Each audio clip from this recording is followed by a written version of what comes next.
Boa tarde a todos, bem-vindos de volta à nossa disciplina de Química Ambiental do curso de Engenharia Civil da Universidade do Estado de Santa Catarina.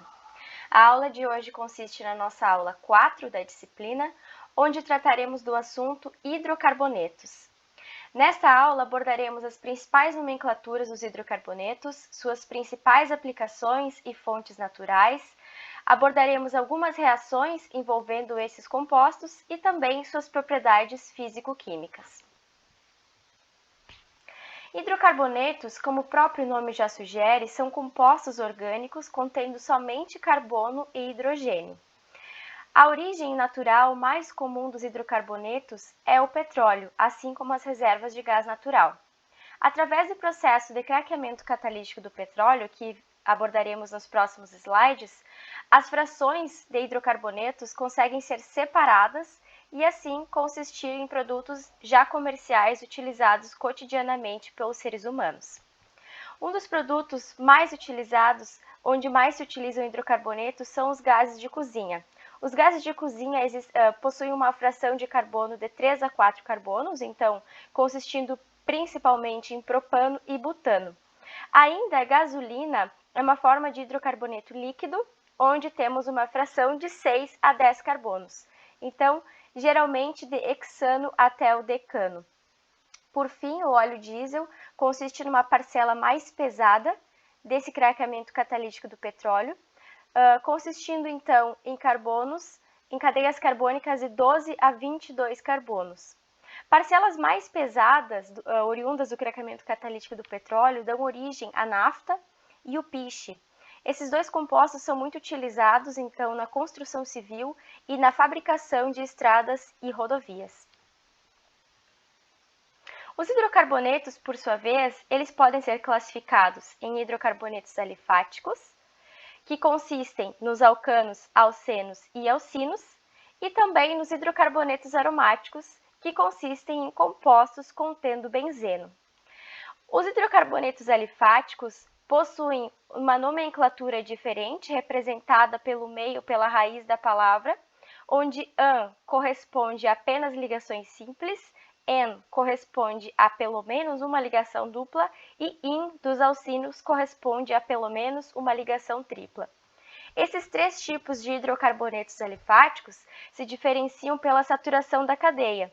Então, os alcanos possuem cadeias saturadas, enquanto alcenos e alcinos possuem cadeias insaturadas. Ainda, eles se diferem pela hibridização do carbono.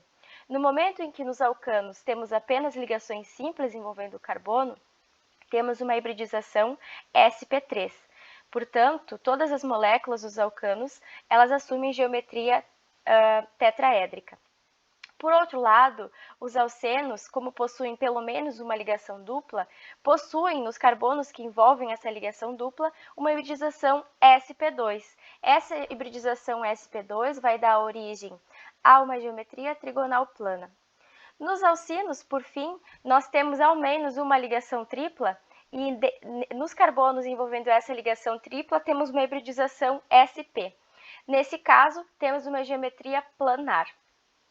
Ainda, alcenos e alcinos têm ligações π, justamente pelas insaturações. Os alcenos, no caso dos carbonos insaturados dos alcenos, nós temos uma ligação π e uma ligação sigma entre carbonos, e nos alcinos nós temos duas ligações π. Introduzindo o nosso conteúdo pelo estudo dos alcanos. Os alcanos também são conhecidos como parafinas. Eles são os mais leves dos hidrocarbonetos. A fórmula geral dos alcanos é CnH2n mais 2, onde N vai ser o número de carbonos correspondente da molécula. Portanto, se uma molécula possui 2 átomos de carbono, necessariamente ela precisará apresentar 6 átomos de hidrogênio para que se encaixe na função orgânica alcanos. As cadeias dos alcanos, por sua vez, podem ser lineares, ramificadas ou cíclicas. No caso das cadeias lineares, nós temos geralmente envolvendo carbonos primários e secundários. Aqui entra uma definição importante. Carbonos primários, como os carbonos do início e do final da cadeia, desta cadeia linear, são os carbonos que se ligam a apenas um carbono. Carbonos secundários, por sua vez, se ligam a dois carbonos, como é o caso dos carbonos do meio dessa cadeia. Carbonos terciários são como o carbono apresentado por essa cadeia ramificada, onde um carbono se liga a 3 outros carbonos, e carbonos quaternários não apresentam nenhuma ligação com o hidrogênio. Então, a valência do carbono quaternário é completada através de 4 ligações com carbono. Então, um carbono quaternário poderia ser representado pela molécula desse composto ramificado, onde o H seria substituído por um grupamento metila. A nomenclatura dos carbonos lineares, cíclicos e ramificados segue regras semelhantes. Aqui a gente tem uma tabela listando os 10 primeiros alcanos homólogos. A estrutura geral da nomenclatura dos alcanos, ela envolve o prefixo correspondente ao número de carbonos, mais o sufixo ano, como a gente já viu nos slides anteriores. No caso, uma molécula contendo apenas um carbono terá o sufixo met. Logo, o nome dessa molécula, se ela for um alcano, será metano. 2 carbonos, etano, 3 carbonos, propano e assim sucessivamente. Lembrando que, então, as cadeias maiores, nonano e decano. Todos os compostos alcano terão o mesmo sufixo. Agora falando um pouquinho sobre as regras de nomenclatura. Para enumerar uma cadeia carbônica ramificada, seguem-se os passos. Primeiramente, se localiza a cadeia mais longa, que vai determinar o nome do alcano, ou seja, a cadeia mais longa vai definir o sufixo utilizado com o prefixo ano. Todos os grupos diferentes de C e H vão ser denominados substituintes nesse caso. E tudo que escapar dessa cadeia mais longa também vai ser tratada como um substituinte. Nessa molécula, por exemplo, nós temos um substituinte. A enumeração, então, vai ser determinada através desse carbono aqui, visto que ele é o carbono mais próximo do substituinte. E a cadeia principal será esta cadeia dentro desse retângulo, visto que ela representa a cadeia com o maior número de carbonos. Para nomear os substituintes que estão junto dessas cadeias carbônicas, nós utilizamos regras de nomenclatura muito semelhantes para aquelas que determinam a nomenclatura das cadeias carbônicas. Então, ao invés de nós termos um sufixo ano, nós temos um sufixo il. Então, no caso, um substituinte com apenas um carbono é nomeado metil, um substituinte com 2, etil, um substituinte com 3, quando a ramificação será no último carbono, ou no primeiro, no caso, será denominada propil, isopropil ou 1-metil-etil, quando o carbono intermediário da cadeia desse substituinte será ligado na cadeia principal, butil, sec-butil ou 1-metil-propil, terc-butil ou 1,1-dimetil-etil. Ainda para 5 carbonos, se nós temos uma estrutura com um carbono quaternário, nós temos o neopentil ou 2,2-dimetilpropil. Por que 2,2-dimetilpropil? Porque no carbono 2, desta cadeia, que seria a maior cadeia desse substituinte, nós temos 2 radicais metil ligado. Essas nomenclaturas, como isopropil, sec-butil, terc-butil e neopentil, também são reconhecidas pela IUPAC. Então, elas geralmente são utilizadas em detrimento dessa nomenclatura, utilizando mais de um substituinte para uma cadeia, onde o substituinte não se liga pelo carbono da extremidade, sim por um carbono do meio da cadeia do substituinte. Ainda, se duas cadeias apresentarem o mesmo número de carbonos, escolha a mais ramificada, ou seja, aquela que gerar um maior número de substituintes. No caso, se nós temos duas possíveis numerações de 8 carbonos, por exemplo, para uma mesma cadeia, nós temos que escolher aquela e numerar aquela que vai promover o maior número de substituintes, que vai fazer essa cadeia ser mais ramificada possível. Ainda se começa a enumerar pela extremidade mais próxima de um substituinte. A gente vai ver que essa vai ser a principal regra que vai mudar quando a gente trabalhar alcanos e alcinos. Alcenos e alcinos. No caso dos alcanos, então, o que determina o início da numeração é a primeira ramificação. Se houver mais de um substituinte, enumerar de forma a conceder a menor numeração para todos os substituintes. Por exemplo, essa cadeia dentro do conchetes, dentro do retângulo. Nós temos uma enumeração que passa da esquerda para a direita, porque dessa forma nós temos os substituintes adotando a menor numeração possível. Vejam, se nós tivéssemos começado a nomear do 1 para o 8, nessa direção, nós teríamos o metil aqui do carbono 6 estando no carbono 2, o metil do carbono 4 estando no carbono 5 e o etil do carbono 3 estando no carbono 6. Então, nós teríamos 2, 5 e 6, que são números maiores, né, do que 3, 4 e 6. Por essa razão, essa ordem é utilizada para nomear esta cadeia, sempre prezando a menor numeração possível para os substituintes. A localização do grupo substituinte deve ser localizada, ou seja, na nomenclatura dos alcanos, os substituintes todos são indicados pelo número correspondente ao carbono onde eles estão ligados na cadeia.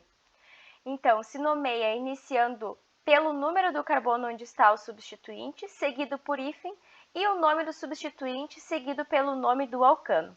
No caso dessa cadeia, nós temos um substituinte metil no carbono 3 de uma cadeia com 6 carbonos. Nesse caso, a nomenclatura ficará 3-metilhexano. Para mais de um substituinte, esses devem estar enumerados e citados em ordem alfabética. Lembrando que alguns prefixos, como di, tri, tetra, sec e prop, eles não são considerados dentro dessa ordem alfabética. Então, pessoal, aqui uma regra importante, o etil sempre vem antes do metil, visto que o E vem antes que o M na ordem alfabética. No caso dessa cadeia aqui, começamos a enumerar por onde? Por aqui. 3, nesse caso, no carbono 3, nós temos um isopropil, ou seja, é um substituinte onde o carbono intermediário da cadeia de 3 está ligado diretamente ao carbono da cadeia principal. Então, esse substituinte receberá o nome de isopropil e ele está localizado no carbono 3. Aqui, por outro lado, nós temos no carbono 4 um metil. Logo, a nomenclatura dessa cadeia, onde temos uma cadeia com 6 carbonos, ficará 3-isopropil, hífen 4, hífen metilhexano. Ainda, substituindo o isopropil, nós poderíamos ter, ao invés de isopropil, um metiletil, né? E assim teríamos a nomenclatura 3-1-metiletil, hífen 4-metilhexano. Essas duas nomenclaturas são aceitas pela IUPAC. Aqui, pessoal, lembrando mais uma coisa, por que a nomenclatura não é feita desse carbono da direita para a esquerda? Porque no momento que nós fizemos isso, o isopropil ficaria no carbono 4, e 4 é maior do que 3. Então, o primeiro número que vai aparecer aqui na nomenclatura, ele tem que ser o menor número possível. Por essa razão, nós não nomeamos 4-isopropil e 3-metil, e sim o contrário, para conseguir a menor numeração possível para os carbonos e para os substituintes dessa cadeia principal. Quando temos dois substituintes idênticos, 2 ou mais, a gente pode utilizar os prefixos di, tri, tetra e etc., que não são considerados na ordem alfabética, conforme eu mencionei para vocês. Aqui, como nesse exemplo, nós temos uma cadeia ramificada, uma cadeia principal com 8 carbonos, 2 substituintes metil no carbono 6 e 4 e um substituinte etil no carbono 3.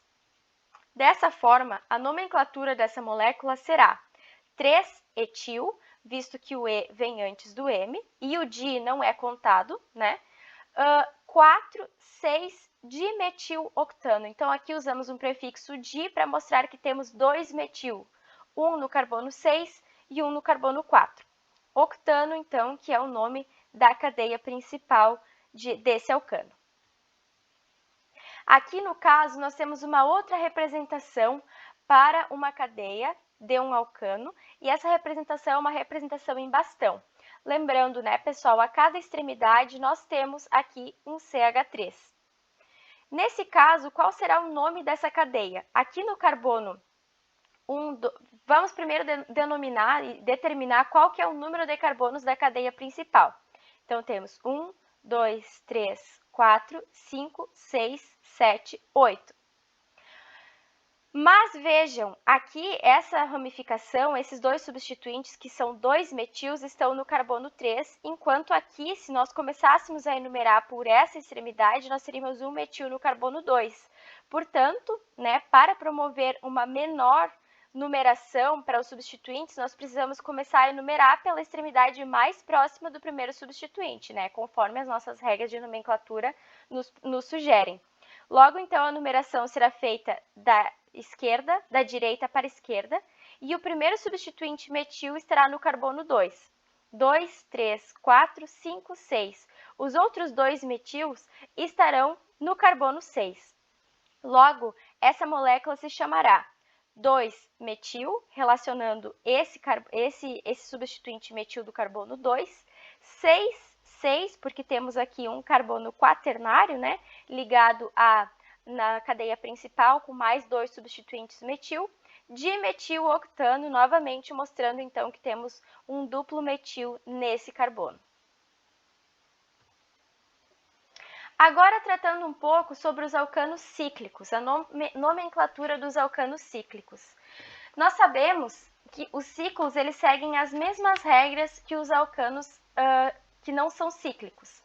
No caso dos alcanos, a única diferença é que nós precisamos inserir a palavra ciclo antes do alcano correspondente. Nesse caso, um ciclo com 3 carbonos será o ciclo propano, enquanto uma molécula que fosse acíclica com 3 carbonos se chamaria propano. Ciclo butano para um ciclo com 4 carbonos, ciclo pentano e ciclo hexano. Então, aqui temos a representação por bastão para esses correspondentes cíclicos do grupo funcional alcano. As regras de nomenclatura para os alcanos cíclicos. Quando os ciclanos, também conhecidos, né, ciclanos, os alcanos cíclicos, quando os ciclanos com somente um substituinte acontecem, não é preciso indicar a posição desse substituinte. No caso aqui, nós temos um substituinte etil em uma molécula cíclica de um ciclobutano. Logo, o nome dessa molécula será etil-ciclobutano. Da mesma forma, para esse ciclo hexano, temos um substituinte isopropil. Logo, a nomenclatura desse alcano cíclico será isopropil ciclohexano. Ainda, para esse ciclo pentano, nós temos um radical metila, então a nomenclatura será metilciclopentano. Então, essa não necessidade de indicação de onde está localizada a ramificação, ela só é válida para ciclos que contêm apenas um substituinte. Se a cadeia do carbono tiver mais carbonos do que o ciclo vai ser nomeado como um substituinte da cadeia. E essa nomeação ela vai ser igual aos substituintes acíclicos, apenas adicionando a palavra ciclo. No caso aqui, nós temos uma cadeia carbônica de 8 carbonos, que é maior do que o ciclo que está presente nessa cadeia. Um substituinte acíclico de 3 carbonos seria designado como propil. Como aqui nós temos um ciclo, esse substituinte vai ser designado como ciclopropil. Nós temos uma cadeia com 8 carbonos, um radical metila aqui no carbono 2, portanto, teremos a nomenclatura dessa cadeia como 3-ciclopropil 2-metiloctano. Ainda aqui temos uma cadeia com 6 carbonos e um substituinte cíclico com 5 carbonos. Logo, então, começando a numeração pela extremidade mais próxima de uma substituição, nós temos que o ciclo pentil está localizado no carbono 1, 3-metil, então seria esse substituinte aqui, hexano, que seria a cadeia principal mais longa. Quando temos mais de um substituinte, nós precisamos enumerar as cadeias carbônicas conforme a menor numeração possível para os substituintes, respeitando a ordem alfabética. Nesse primeiro caso aqui, então, temos um alcano contendo um substituinte metil e um substituinte etil. Nesse caso, começaremos a numerar a cadeia pelo etil, e o etil, então, será representado pelo carbono da molécula, o carbono 1 dessa molécula. E o metil estará localizado no carbono 3 de um ciclo pentano. Por que não o contrário? Por que não começamos a enumerar pelo metil? Porque no caso de começarmos a enumerar pelo metil, o primeiro número da nomenclatura específica dessa molécula começaria com 3, e 3 é maior do que 1. Logo, a regra é válida e o nome correto é esse, utilizando o 1 e não o 3 para designar essa molécula, né, ramificada do ciclo pentano. Ainda aqui temos um exemplo de um aleto de alquila, né? Nós temos um composto com alguns substituído com alguns halogênios. Então, da mesma forma, iniciamos a numeração desse ciclo hexano pelo bromo, porque na ordem alfabética, então, o bromo vem antes do cloro e por essa razão também ele vai aparecer primeiro na nomenclatura desta molécula. Dessa forma, ele precisa assumir o menor número possível, que seria 1. Então, essa molécula se chamará 1-bromo, 3-cloro, ciclo hexano. Então, pessoal, como forma geral, para nomear um ciclo disubstituído ou trissubstituído, nós precisamos levar em conta dois fatores. O primeiro é a ordem alfabética e o segundo é a menor numeração possível para aquele substituinte que ficará primeiro de acordo com a ordem alfabética na nomenclatura específica da molécula. Agora, tratando um pouco sobre as propriedades físicas dos alcanos, que nós já trabalhamos um pouco na aula passada sobre as principais propriedades físicas e forças intermoleculares entre os compostos orgânicos. Os alcanos, eles possuem pouca afinidade química com outras substâncias. Isso significa que eles são compostos inertes, pouco reativos. São muito utilizados como combustível, né? A combustão é uma reação de oxidação, onde o agente oxidante utilizado é o oxigênio. Então, por essa razão, eles têm um grande poder calorífico e são utilizados largamente de forma comercial como combustíveis. Ainda, eles conseguem reagir com o bromo e com o cloro a altas temperaturas, então altas temperaturas levam até a substituição de alguns substituintes dos alcanos por halogênios, e as diferentes massas molares dos alcanos vão levar a diferentes propriedades físicas, conforme a gente já verificou nas aulas passadas. Ou seja, massas molares maiores, né, vão levar a maiores pontos de ebulição e maiores e menores pontos de fusão, visto que no momento que temos moléculas maiores, né, com maior número de carbonos, nós temos mais possibilidades de relacionar essas moléculas através de forças intermoleculares e assim nós temos interações mais intensas e precisamos de mais energia para fazer com que essas moléculas se separem e passem para um estado gasoso, como é o caso da ebulição, resultando então em maiores pontos de ebulição para moléculas maiores. Conforme nós também já verificamos, os alcanos eles são regidos por forças intermoleculares de polo induzido e de polo induzido. Nessa tabela, a gente consegue relembrar a força dessa interação intermolecular que é de polo induzido e de polo induzido. De acordo com todas as forças intermoleculares, nós temos que seriam as forças de dispersão, né, são as forças mais fracas entre as moléculas. Por essa razão, os alcanos são, dentre outros compostos orgânicos, são os compostos com os menores pontos de ebulição. Quase todos são gases, né? De 1 até 4 carbonos, eles são apresentados em gases na natureza a temperatura ambiente. Então, as forças de dispersão, elas têm uma magnitude de kJ por mol de 0,1 a 2, enquanto uma ligação de hidrogênio, que é realizada por moléculas polares próticas, ela tem uma magnitude de 10 a 40 kJ por mol. Então, aqui a gente pode ver a grande diferença, né, de magnitude entre essas diferentes forças intermoleculares, que vai explicar diversas propriedades físicas da matéria. Ainda, então, os alcanos, eles são apolares e hidrofóbicos, e eles se dissolvem apenas em solventes apolares.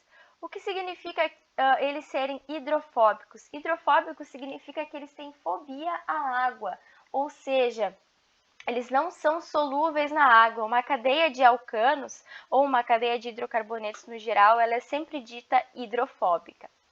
Conforme eu já mencionei, os 4 primeiros alcanos lineares são gases na temperatura ambiente, eles têm baixíssimos pontos de ebulição. Do pentano ao heptadecano, então de 5 a 17 carbonos, eles são líquidos. Aqui nós já temos a fração correspondente à gasolina e parte da fração correspondente ao óleo diesel. De 18 ou mais carbonos, nós temos sólidos. Então, alcanos sólidos são aqueles provenientes da nafta, né, e do piche, oriundos do craqueamento catalítico do petróleo. Ainda, os alcanos são os menos densos compostos orgânicos. Isso significa que eles apresentam a mais fraca força intermolecular. O que acarreta eles terem a mais fraca força intermolecular?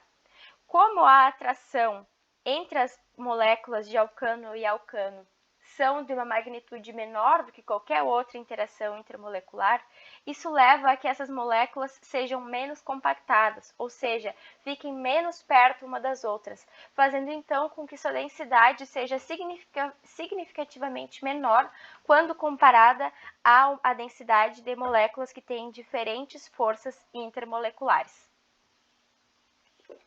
Aqui temos a densidade, temperaturas de fusão e ebulição dos 10 primeiros alcanos. Então, é uma tabela semelhante àquela tabela em que nós apresentamos a nomenclatura principal dos 10 primeiros alcanos. Então, aqui, pessoal, o metano tem uma temperatura de ebulição baixíssima, 161,7 graus. Até o butano, nós temos a temperatura ambiente, gases, né? Metano a butano são gases. Propano e butano consistem na mistura que está presente no nosso gás de cozinha. Aqui podemos ver os valores de densidade, né? Nós não temos uma diferença muito significativa entre as densidades, né, das moléculas. Aqui faltou uma vírgula nessa tabela. Mas a densidade, então, vocês podem ver que ela vai aumentando de acordo com como aumenta a massa molar. Da mesma forma, a temperatura de ebulição também. Conforme vai aumentando o número de carbonos, vai aumentando a temperatura de ebulição. Ainda, pessoal, aqui pegando uma molécula de octano, nós temos um ponto de ebulição já de 125,7 graus. Significa que, a partir do pentano, nós temos moléculas no estado líquido, né? Aqui, então, o octano e o nonano são moléculas, então, de 8 a 9 carbonos, que têm densidades muito próximas, né, com uma diferença de apenas 0,01 grama por ml. Então, as formas principais de obtenção dos alcanos. Conforme eu já mencionei para vocês, os alcanos, eles apresentam-se livres na natureza, né? Um dos exemplos de fontes de alcanos seriam alguns vegetais. O óleo que recobre a casca do repolho, por exemplo, ele apresenta um alcano correspondente a 29 carbonos em uma cadeia de um alcano. Ainda, o óleo de madeira da pinha apresenta cadeias carbônicas de alcano de 7 carbonos. Então, origens naturais, eles são compostos não somente sintetizados, mas apresentam-se livres na natureza. Ainda, outra fonte dos alcanos são as fontes naturais de gás natural. Então, o gás natural, essas fontes, elas podem estar ou não acopladas com as fontes de petróleo. E as fontes de gás natural, elas apresentam como principais constituintes cadeias carbônicas de até 4 carbonos. Então, seria do metano até o butano. E, por fim, outra fonte muito comum e vastamente utilizada, né, de alcanos é o petróleo. Então, como é que é feita a separação dos alcanos do petróleo cru? O petróleo ele é submetido a um processo de craqueamento catalítico, conforme apresentado nessa figura aqui. O craqueamento catalítico nada mais é do que um processo de destilação catalisada, né, onde nós temos diferentes saídas de frações desse petróleo. Então, aqui na parte mais superior de um equipamento de craqueamento catalítico, né, nós temos a saída das partículas menos densas, ou seja, das partículas mais leves. Essa saída, então, ela corresponde às cadeias carbônicas do nosso GLP, que seria o gás liquefeito de petróleo, né? Que vão corresponder, então, a carbonos de até aproximadamente 4, 5, cadeias carbônicas de até 4 ou 5 carbonos. Então, de forma intermediária, nós temos a gasolina, conforme a gente viu, né?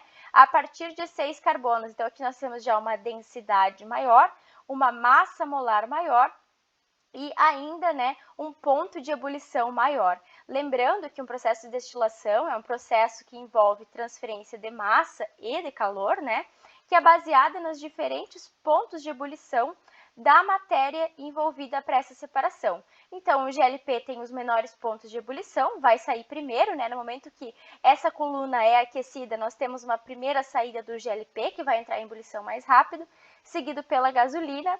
Aí, frações um pouco mais pesadas, como, por exemplo, o querosene, que é um intermediário entre a gasolina e o diesel. O diesel está entre uma das frações mais pesadas, né, do petróleo, que seria correspondente a moléculas de até 22 carbonos. E ainda, por fim, né, ao final da coluna, na parte mais primária da coluna, nós temos a saída das moléculas pesadas, que correspondem, conforme eu já mencionei anteriormente, à nafta, ao piche, muito utilizado para a construção de rodovias, né, formação de asfalto.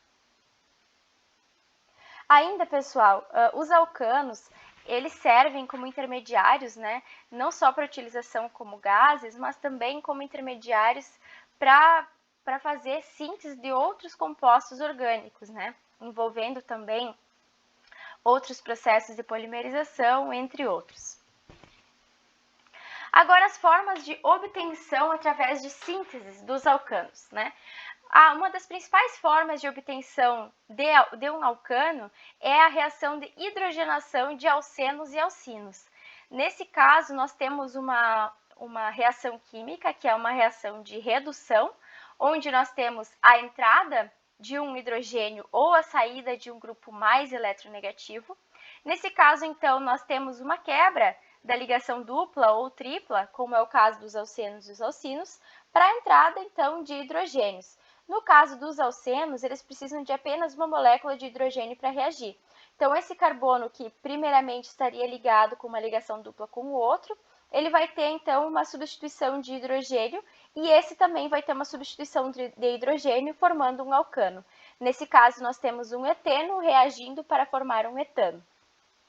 Para essa reação de hidrogenação de alcenos, alguns catalisadores específicos são utilizados, como a platina, o paládio ou o níquel, e ainda algumas considerações, né, alguns requerimentos de solvente e pressão são utilizados para que essa reação possa acontecer.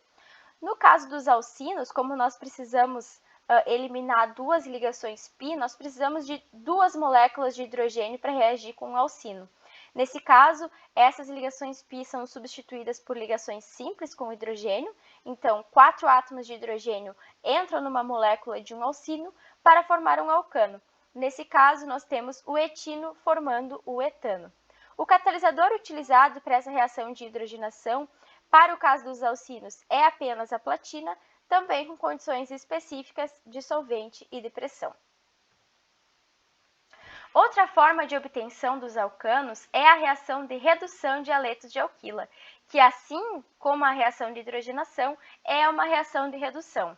Aqui trouxe dois conceitos para nós relembrarmos as definições de oxidação e redução. A oxidação é a perda de um hidrogênio e ou a entrada de um grupo mais eletronegativo. Nesse caso, geralmente o grupo mais eletronegativo que entra na molécula depois dela ser oxidada é um oxigênio. A redução na química orgânica ela corresponde ao ganho de um hidrogênio e ou a saída desse grupo mais eletronegativo. Então, na hidrogenação, nós vimos uma redução, visto que a molécula insaturada ganha hidrogênios para que forme uma cadeia saturada, e no caso da redução dos haletos de alquila, nós também temos a entrada de um hidrogênio. Então, aqui nós temos a representação de um haleto de alquila, onde o X vai ser o halogênio e o R vai ser uma cadeia carbônica, né, um radical. Essa reação ela ocorre com o zinco e em meio ácido, lembrando que esse ácido é o ácido correspondente desse halogênio. No caso aqui, se nós temos um haleto de alquila com cloro, nós vamos reagir esse halogênio com ácido clorídrico. Se for flúor, nós vamos reagir com ácido fluorídrico e assim sucessivamente. Então, o produto dessa reação vai ser uma substituição, então, desse halogênio do haleto de alquila pelo hidrogênio do ácido, formando, então, um complexo envolvendo o zinco e os dois átomos do halogênio e dando origem ao alcano. Por fim, vamos falar um pouco sobre as tensões no anel do ciclo alcanos. Essa matéria vai ser abordada futuramente quando estudarmos isômeros conformacionais. A maior abundância do ciclo alcano são anéis de 4 e 6 membros, ou seja, os anéis menores, como por exemplo o ciclo propano, eles não são naturais à natureza, né? Eles não são apresentados em tal abundância na natureza. Isso porque anéis menores, eles não têm tanta estabilidade quanto anéis de 4 a 6 membros. Então, a tensão do ângulo de ligação, no caso de um carbono saturado, né, de uma hibridização sp3, nós temos uma ligação de 109 graus. No caso, para formar um ciclo, nós temos uma tensão angular, ou seja, os cicloalcanos todos eles sofrem com essa tensão angular, que seria um desvio da geometria tetraédrica. Existe uma tensão nesse ângulo de ligação de 109 graus, diminuindo um pouco, então, esse ângulo para formar essa conformação de ciclo. A energia dessa tensão ela é medida pelo calor de combustão, ou seja, a entalpia do ciclo alcano. Então, N vai ser o número de carbonos vezes 157,4 kcal por mol. Então, essa é uma fórmula básica para se determinar qual seria o calor de combustão e dessa forma prever qual será a tensão angular envolvida no ciclo alcano requerido. O ciclo alcano mais estável é o ciclo hexano. Por quê? Porque ele é aquele que sofre a menor tensão angular para a conformação do anel, ou seja, ele tem ângulos de ligação entre os carbonos muito próximos a 109 graus. Aqui, por fim, temos a conformação do ciclo propano, né? Aqui, então, temos a representação do ciclo propano. Aqui nós teríamos uma cadeia aberta de propano com o ângulo de 109,5 graus, que é o ângulo correspondente a uma ligação, a uma geometria tetraédrica, correspondente a uma hibridização sp3. E aqui nós temos a cadeia fechada de ciclo propano, né, com um ângulo de 104 graus entre os orbitais. Então, nós temos uma grande tensão angular nesse ângulo para a conformação do ciclo propano, o que faz com que essa molécula não se apresente de forma tão abundante na natureza, visto que ela é uma molécula menos estável do que um ciclo hexano ou do que um ciclo butano, justamente porque ele é mais suscetível à tensão do anel. Então, com esse último slide, encerramos a nossa aula sobre alcanos.